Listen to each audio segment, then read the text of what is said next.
Thank you for pressing play, for clicking on this video. I've said that I wanted to do more videos, so here I am.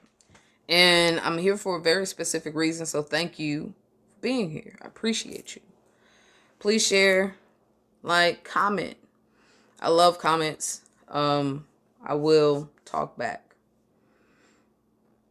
And I have a specific message or word on my heart and on my mind to share. And I want to honor myself by sharing it. So please honor yourself by watching to the end. You're here for a reason. Like literally here watching me or hearing my voice right now for a reason. And I want to tell you something that I don't know if anyone has ever told you or if you've even considered it. So I'm going to say it. I'm going to let you just like think about it. It's okay if you're wrong. It's okay. And why would I say that? Like, that's a simple message. But most of us don't want to be wrong. And not just in the sense of someone else is right and I'm wrong, or I've done something wrong, but in the sense of making a mistake,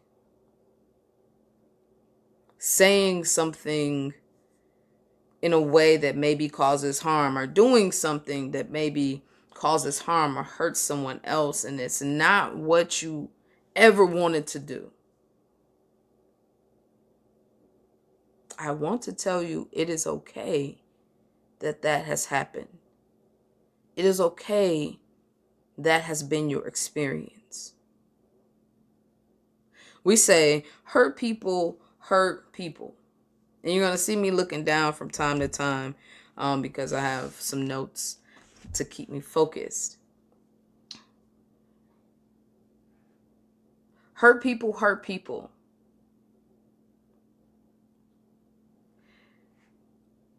I would ask us to think, or I assert, that all of us are hurt people. I am hurt people. You are hurt people. Your best friend is hurt people. Your neighbor is hurt people. The person who cut you off on the road and pissed you off is hurt people. Your partner is hurt people. Your parents are hurt people. Their parents are hurt people. So if hurt people hurt people, and we can say perhaps that our parents hurt us in certain ways, then it's safe to assume that their parents hurt them. And then the parents of their parents hurt them. And that there have been generations of hurt people hurting people. And generations of hurt people hurting the people who are closest to them. The ones they love the most. The ones they care about the deepest.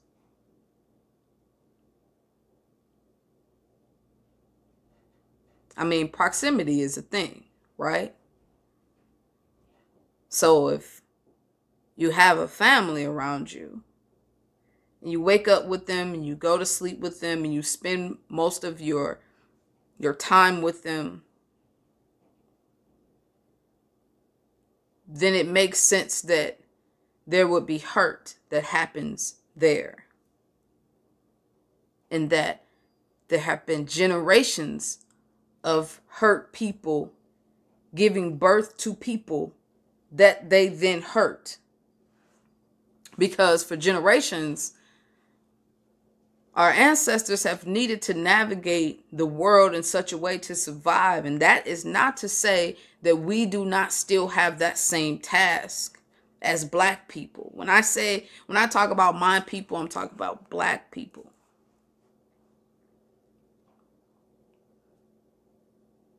But hopefully we can all understand this, whether we're Black or white, yellow, or purple. You know, now people, I don't care what race you are. I don't care if you're Black, white, pink, purple, green, whatever it is, right? Whichever color, whatever. You will hurt people because you have been hurt. It's not an excuse to hurt people. It just is. Does that mean, again, and use it as an excuse, does that mean you get to go and say, you know, well, I did this because this happened to me? No, absolutely not. No. But it does mean that it's quite inevitable that even the most well-intentioned, you're going to hurt somebody some kind of way. Now, the difference between being someone who's in a growth mindset and someone who is not,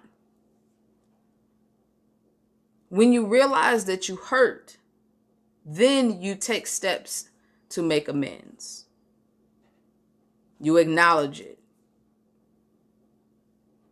And then you also take steps to change behavior.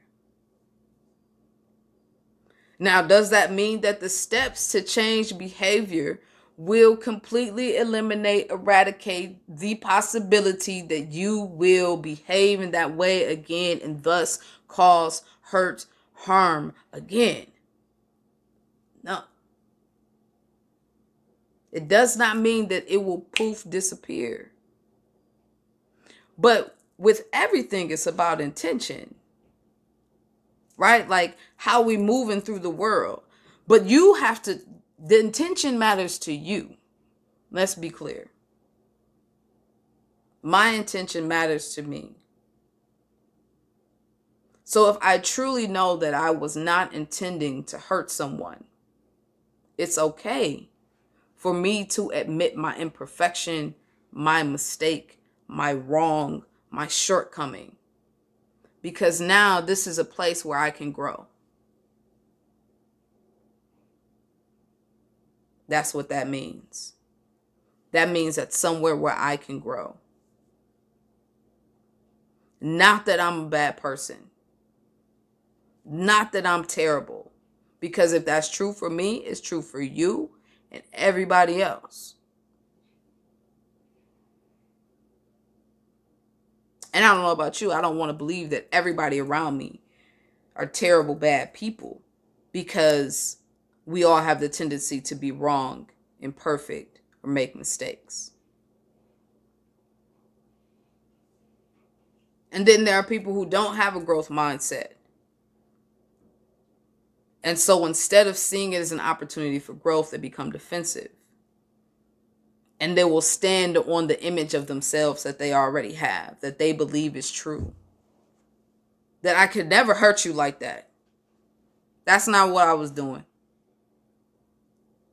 Nah, you need to deal with that. That's your stuff. And which may be true. Which may be true. It does not remove, though, the hurt. It can be both things happening. It can be both things happening.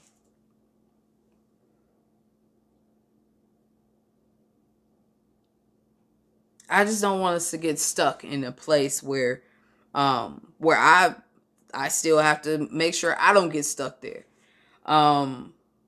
Because often that's where it's easy to go. There's so many messages that are given to us throughout our lives that make it easy for us to go right into punishing ourselves for doing something wrong or making a mistake.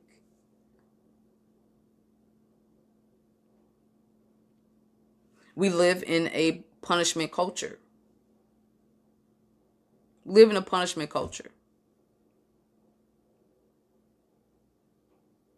Especially as Black folks. Our experience is lots of punishment for doing the wrong things or making mistakes, coming up short from infancy. Because that's what was given to our parents. So for the most part, the collective experience has been really hard and harsh. So we find lots of people that have, this obsession with perfectionism that they don't even really want to have. But it's been pounded into us. Oh, you did that wrong? Well, you get punished. Or you lose out on something. I mean, the school to prison pipeline. That's all that is about punishment. You came to class late, strike, referral, kicked out, punished. But the underlying things of maybe that kid was late to class because they're the oldest sibling. And they were trying to make sure that their other younger siblings got to school on time. And while the policy may be around, there may be a lateness or tardiness policy and all of that. But how dare we not have compassion for that situation? And then try to build support so that youth like that one don't have to make those types of decisions. Nope. We don't have time to go that deep. You're late. That's what matters. So what then does that youth learn about themselves?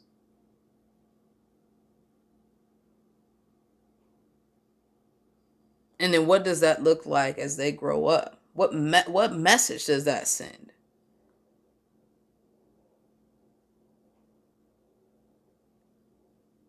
And then we grow up and beat ourselves up for the smallest things. Because everything around us, the culture is not to understand. The culture is just to judge what you decided. I don't need to understand why you decided what you decided. Or why you thought that those were your only options. And so you chose this. And it was the wrong thing to choose.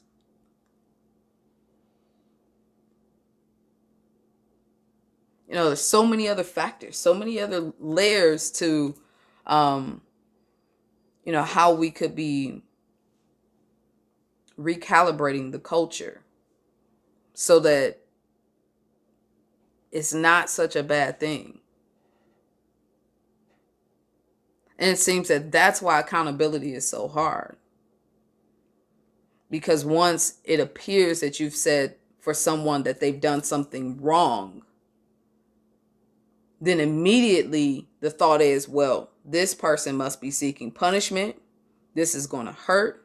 Nobody's going to understand why I made this decision. Though I may even be able to see myself that it was the wrong decision, I have to defend why I did it the way that I did it. Or I push back on the idea that it was wrong altogether because I feel validated for certain reasons.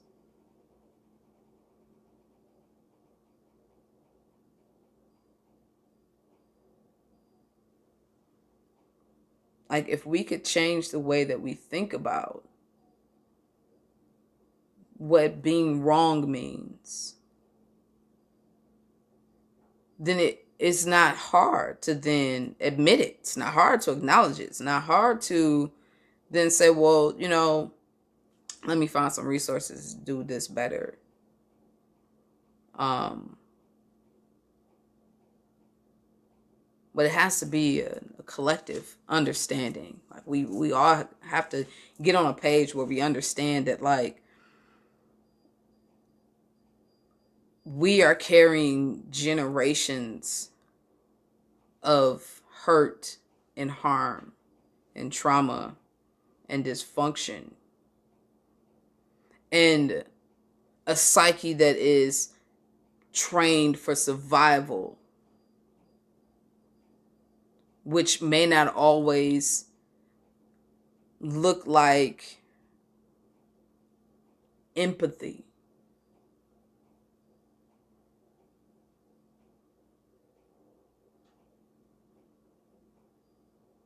It's okay to be wrong. It's okay. Literally, everybody's having that experience. Everybody's having that experience. Everybody. Every single person is doing something wrong, making some wrong decision, some wrong choice, some wrong. Right now, it's happening right now. Right? Somebody just did something else wrong right now. Just happened again. And again. And over again.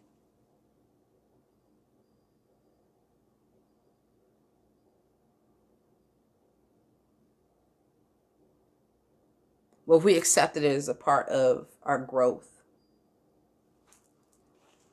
accept it as a part of our growth. And it also changes the intrapersonal conversation that happens. Then it's like, oh, it's not like, oh my goodness, let me beat myself up. It's like, oh goodness, this is something, I get to learn something new about myself. I get to meet a new challenge and overcome and grow in a different way. As a human, my spirit even. It's okay to be wrong.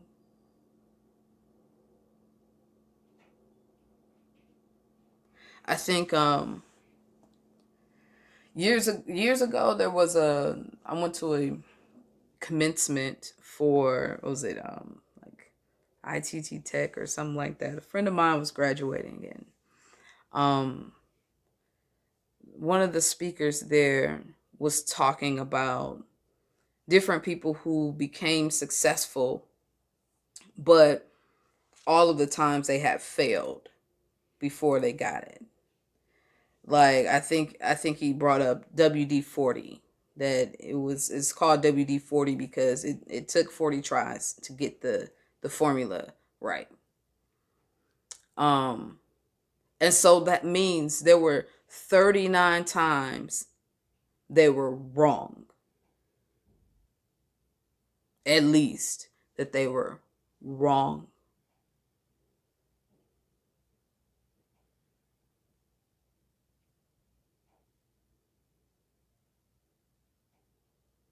But it allowed for growth. Each time, apparently, it allowed for growth.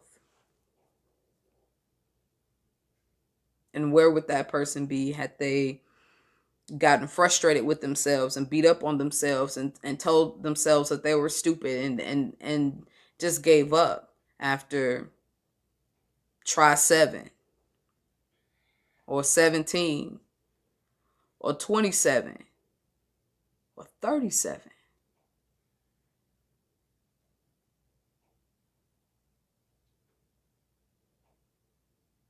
It gives us space to learn. And so that's what was on my heart to share. And if this, this resonates with you, please leave a comment, share it. But also, yeah, just take the time to be. We all have to take the time to be more gentle with ourselves.